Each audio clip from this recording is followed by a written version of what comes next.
Hébreux chapitre 11, nous lisons du verset 1 au verset 7. Or, la foi est une ferme assurance des choses qu'on espère, une démonstration de celles qu'on ne voit pas. Pour l'avoir possédée, les anciens ont obtenu un témoignage favorable. C'est par la foi que nous reconnaissons que le monde a été formé par la parole de Dieu, en sorte que ce qu'on voit n'a pas été fait de choses visibles. Amen. C'est par la foi que nous croyons, parce que nous n'avons pas vu Dieu créer. Je vous rappelle ce soir, c'est par la foi. C'est par la foi que les anciens ont cru. Les premières personnes sur qui Dieu a parlé, Dieu n'a pas parlé à tous. Mais ils ont rendu témoignage. Les autres ont cru pour expérimenter ce que le témoignage que les uns rendaient aux autres. Et alors, Dieu se manifestait. Voilà la foi. Voilà la foi. On ne voit pas la foi. On croit. Crois fermement à ce que Dieu a dit. Si tu crois fermement à ce que Dieu a dit, en faisant sa volonté selon il est écrit, les promesses de Dieu s'accompliront de même pour toi dans la vie. Et c'est pour cette raison que ceux-ci rendent témoignage. Et que dans 1 Jean 1, les apôtres ont rendu témoignage de ce qu'ils ont vu, de ce qu'ils ont touché, de ce qu'ils ont reçu, de ce qu'ils ont contemplé. Nous croyons. Tu étais là? Non. Nous croyons qu'au nom de Jésus-Christ, les démons s'enfuient. C'est pas la foi que nous croyons. C'est pas ça. Et nous avons vu au milieu de nous, les démons s'enfuient. Donc c'est pas la foi. C'est ce qui est écrit. Nous croyons à ce qui est écrit. Et Dieu accomplit, il témoigne que c'est sa parole. Bien que certains, à un moment donné, ont voulu nous troubler que le feu du Saint-Esprit de ceci, cela, on peut dire, et ça s'accomplit. Ce n'est que, bien aimé, ce n'est que trouble et sans connaissance. Parce que la foi se repose sur ce qui est écrit. Ne dites pas ce qui n'est pas écrit. Ne dites pas ce qui n'est pas écrit. La foi se repose sur ce qui est écrit. La foi, c'est que nous avons appris que les anciens ont fait ceci. Les anciens ont dit, Dieu a dit aux anciens, voici, nous ferons ce que les anciens ont fait, voici, Dieu agira aussi pour nous. Voilà la foi. Voilà la foi. Amen. Oui, on continue. Nous continuons au verset 4. C'est par la foi qu'Abel offrit à Dieu un sacrifice plus excellent que celui de Caïn. C'est par elle qu'il fut déclaré juste, Dieu approuvant ses offrandes, et c'est par elle qu'il parle encore, quoique mort. C'est par la foi qu'Enoch fut enlevé pour qu'il ne vît point la mort et qu'il ne parut plus parce que Dieu l'avait enlevé. Car avant son enlèvement, il avait reçu le témoignage qu'il était agréable à Dieu. Or, sans la foi, il est impossible de lui être agréable, car il faut que celui qui s'approche de Dieu croit que Dieu existe et qu'il est le rémunérateur de ceux qui le cherchent. Amen.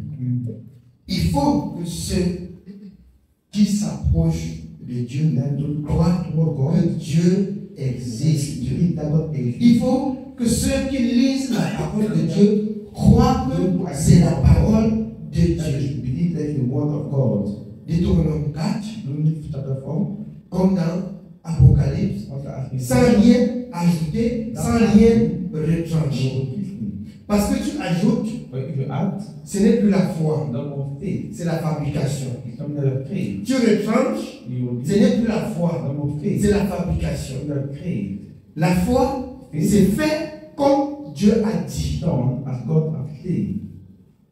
La foi, c'est quoi comme Dieu a dit. C'est ça la foi. C'est ça la foi. Sans la foi. Bien aimé, nous ne pouvons pas être agréables à Dieu. Si tu ne crois pas à ce que Dieu a dit, comment Dieu saura-t-il que tu es son enfant? Non, c'est pas possible. Si tu es enfant de Dieu, tu dois croire. Et si tu crois, tu dois croire plutôt à ce que Dieu a dit. Et ce que Dieu a dit, reste écrit. Nous continuons avec Romains chapitre 5 à partir du verset 1.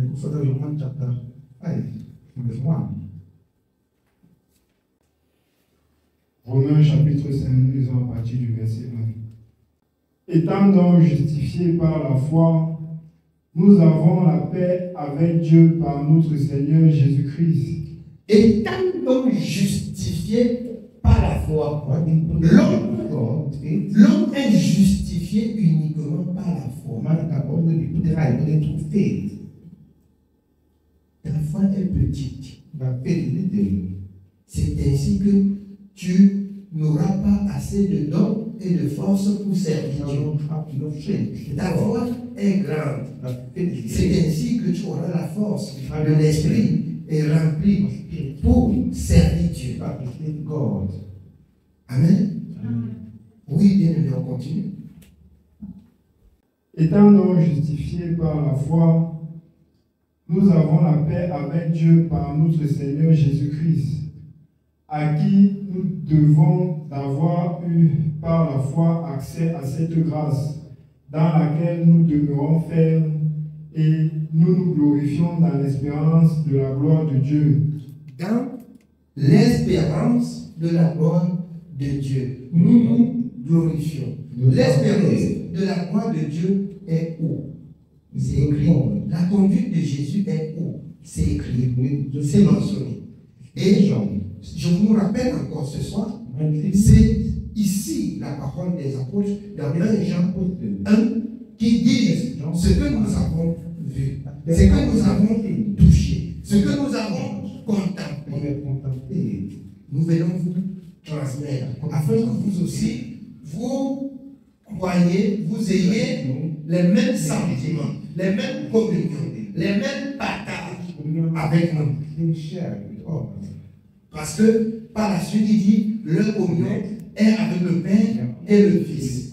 Et il voudrait que nous soyons en communion et avec eux, les apôtres, et avec le Père et le Fils, afin que le peuple de Dieu soit un selon la parole de Dieu. Vous voyez sur la planète Terre plusieurs religions. Les uns disent que les autres ne sont pas avec Dieu. Il y a ceux qui s'autoproclament être plus proches de Dieu, être plus fervents, être plus ceci. Mais les hommes ont oublié que Dieu ne parle que par sa parole. Selon que vous pouvez apprendre dans Jean 1, au commencement était la parole. La parole était avec Dieu. Toutes choses ont été faites par la parole. Et rien de ce qui n'a été fait n'a été fait sans la parole. On met la parole de Dieu de côté et chacun peut lire et transformer comme au juste, en réalité. Si les hommes voudraient craindre Dieu, la crainte de l'Éternel ne viendra que de la parole. Avoir la connaissance, avoir la crainte. Quand on dit que quelqu'un craint Dieu, ça veut dire qu'il fait intégralement ce que Dieu lui recommande de faire. Il a la crainte de Dieu. Vous savez, comme qui? Comme Corneille. Corneille faisait comment? Il craignait Dieu. Il se sanctifiait. Il sanctifiait sa maison. Il faisait beaucoup de bien. Mais il ne connaissait pas bien Dieu. Et ses bonnes œuvres a poussé Dieu à susciter, à prendre l'un de ses serviteurs pour envoyer rapidement chez Corneille. Lui exposer les voies de Dieu exactement. Lui dit ce qu'il doit faire pour être encore plus agréable à Dieu. Dans Acte 10. Donc, Corneille a trouvé grâce au Dieu de l'Éternel parce qu'il n'imitait pas le mal, mais il imitait le bien. Le bien qu'il imitait, c'est selon Dieu. Et là, il a eu foi. Il n'était pas avec Dieu. Et sa foi a fait que Dieu suscite Pierre et il envoie chez Corneille. Va le dire. Et quand il arrive chez Corneille, c'est qu'ils ont reçu à la Pentecôte, pendant qu'il ouvre sa bouche pour parler, Dieu dit, il ne faut pas chercher de midi à 14 heures, ne dis pas que ce sont des païens, Dieu a versé le Saint-Esprit sur eux. Dieu dit, je les accorde les mêmes grâces que je vous ai accordées. Bam! Il verse en eux le Saint-Esprit.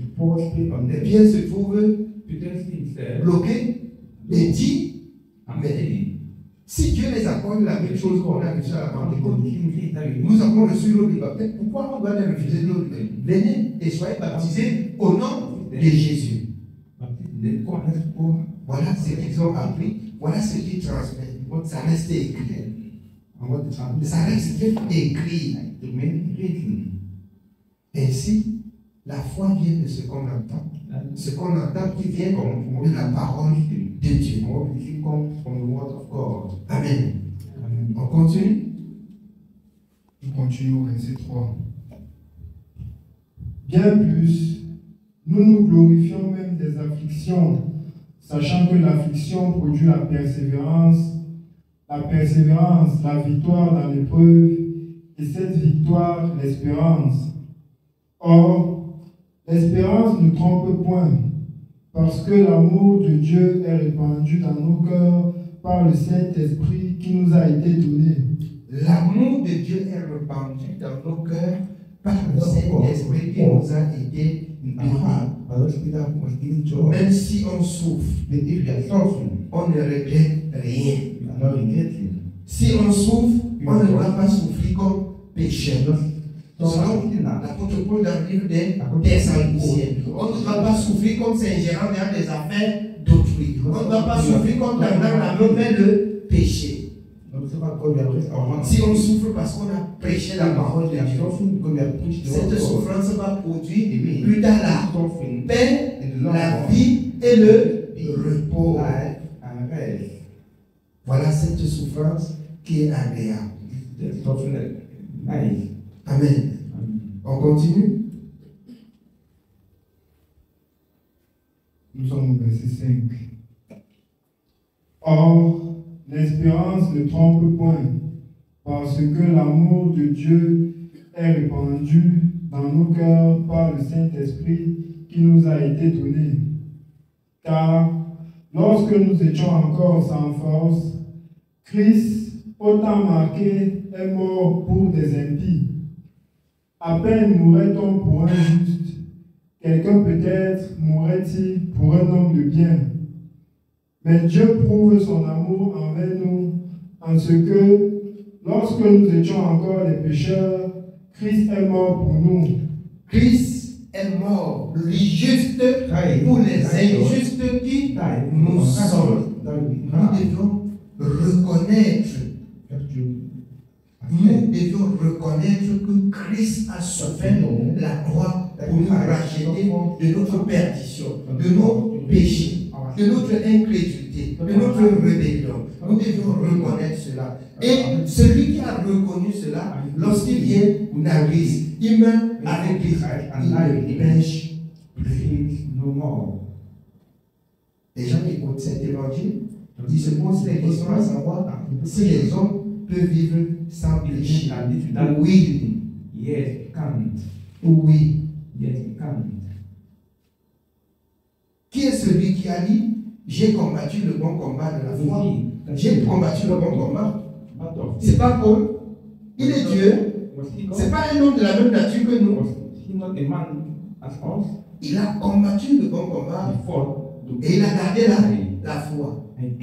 Et il voit là sa couronne. Les gens disent aujourd'hui que c'est pas possible. Quelqu'un ne peut pas vivre sans péché. Soyez des pécheurs. Formez le ministère des pécheurs. Moi, j'entre dans le ministère des saints. Moi, j'entre dans le ministère des saints et non des pécheurs. Christ n'est pas le Dieu des pécheurs, mais celui des vivants. Celui de ceux-là qui se repentent et ne pêchent plus. Là, ils ont la vie. Christ a paru pour pardonner ton péché, mon péché, et nous conduire à la vie. Plus avec le péché. Plus avec le péché. On embellit le péché là dehors. On fait croire aux gens qu'on peut entrer dans le royaume de Dieu. Même si on met n'importe quel état de vie. C'est faux. Dans 1 Jean, nous savons que ceux qui croient en Dieu, ceux qui marchent avec le Seigneur, ne pêchent pas. Or, le péché, c'est la transgression de la loi. Ceux qui sont en Jésus, ils ne vivent plus dans le péché. Les gens mettent la vie du péché. On va venir à l'église, faire le saint. Le jour du résultat, les larmes vont couler. Le jour où on va lire les bulletins, où chacun va recevoir son bulletin. Ça va être amen. La parole de Daniel 12. Pourquoi est-ce que dans Daniel 12, il dit que à la venue du Seigneur, les uns vont ressusciter pour la vie, les autres pour le peuple éternel. Ceux dont le nom seront trouvés inscrits dans le livre. Quand vous croyez, vos noms restent mentionnés dans un livre là-bas. Et quand vous péchez, ça s'efface également. Dieu n'est pas le Dieu des pécheurs. Mais Jésus a souffert la croix pour sauver les pécheurs. C'est pour cette raison que dans Ézéchiel, je ne décide pas le bon du méchant, mais Dieu veut que le méchant abandonne la méchanceté pour être sauvé. Si quelqu'un abandonne la méchanceté, il est sauvé. Il entre encore pour être méchant, il est encore mort. Et Christ ne meurt pas deux fois. Tu meurs encore, tu meurs pour mourir. Amen. On continue. Nous continuons au verset 9. À plus forte raison donc, maintenant que nous sommes justifiés par son sang, serons-nous sauvés par lui de la colère. Car si lorsque nous étions ennemis, nous avons été réconciliés avec Dieu par la mort de son Fils, à plus forte raison, étant réconciliés, serons-nous sauvés par sa vie. Et non seulement cela, mais encore, nous nous glorifions en Dieu par notre Seigneur Jésus-Christ, par qui maintenant nous avons obtenu la réconciliation. C'est pourquoi, comme par un seul homme le péché est entré dans le monde, et par le péché la mort, et qu'ainsi la mort s'est étendue sur tous les hommes, parce que tous ont péché, car jusqu'à la loi, le péché était dans le monde. Or, le péché n'est pas imputé quand il n'y a point de loi. Cependant, la mort a régné depuis Adam jusqu'à Moïse, même sur ceux qui n'avaient pas péché par une transgression semblable à celle d'Adam, lequel est la figure de celui qui devait venir. Mais il n'en est pas du don gratuit comme de l'offense. Car si par l'offense d'un seul, il en est beaucoup qui sont morts. À plus forte raison, la grâce de Dieu et le don de la grâce venant d'un seul homme, Jésus-Christ, ont-ils été abondamment répandus sur beaucoup. Et il n'en est pas du don comme de ce qui est arrivé par un seul qui a péché. Car c'est après une seule offense que le jugement est devenu condamnation, tandis que le don gratuit devient justification après plusieurs offenses.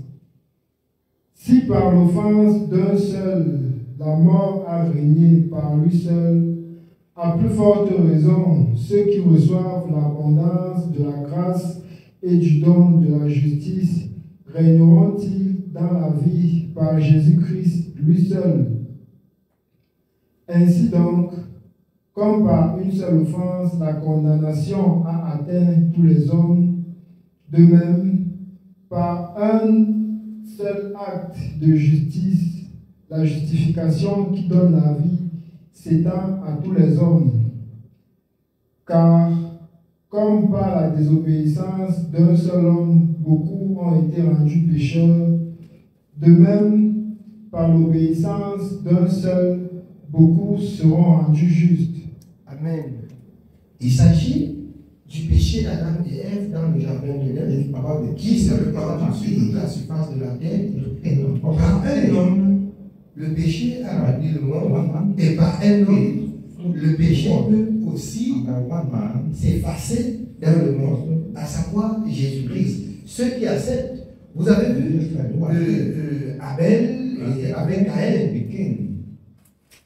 Celui qui a fait le choix d'honorer Dieu et celui qui a fait le choix de déshonorer Dieu, l'offrande que Dieu a approuvée, l'un que Dieu a approuvé, donne plutôt la colère à l'autre. Et Dieu lui dit, certainement, si tu te comportes bien, et si tu te comportes mal, la mort est à la porte, le mal est à la porte. Ça veut dire, depuis la nuit des temps, Dieu n'a pas voulu que son peuple se détruise. Mais quand il a créé l'homme libre, il donne le conseil et il laisse l'homme. Il donne le conseil et il laisse l'homme. Le cœur de l'homme s'est levé. Le cœur de l'homme a voulu rivaliser. Le cœur de l'homme a convoité. Le cœur de l'homme a porté des envies et l'ennemi aussi qui apparaît et dit Dieu a peur que vous ne deveniez comme lui. Mais comment quelqu'un qui crée, tu deviens subitement comme lui quand il te dit, ne parlons pas ça, c'est lui qui a créé. Nous ne parlons pas ainsi pour condamner les premières personnes. Les voies de Dieu sont insondables.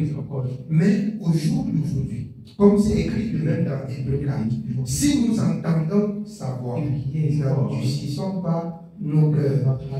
La fin de toutes choses est proche, comme a dit l'apôtre Pierre, ainsi que l'apôtre Paul. Rachetons le temps pour servir, parce que Dieu a vu cela, il a dépêché Jésus-Christ, son Fils unique, sur la terre, pour nous montrer ce qu'on doit faire pour ne plus être esclave du péché. Amen. On continue. Verset 20. Or, la loi est intervenue pour que l'offense abondât. Mais là où le péché a abondé, la grâce a surabondé, afin que, comme le péché a régné par la mort, ainsi la grâce régna par la justice pour la vie éternelle, par Jésus-Christ notre Seigneur. Amen. La grâce par la justice. Là où le péché a abondé, la grâce aussi a surabondé. En Jésus-Christ, dans l'obéissance. Vous voyez, les gens viennent étant remplis de péché, remplis des esprits. Il faut seulement accepter Jésus. Il faut seulement reconnaître que Jésus est venu nous donner la paix, nous donner le repos. Si tu crois dans ton cœur le péché qui a fait les montagnes, il brise. il brise. but please. C'est pour cette raison que dans Ésaïe 1, That way, il dit même si vos péchés sont rouges comme la peau, noirs comme la cramoisi, whatever it is, il vous pardonne. forgives you. Il renverse les murs de séparation.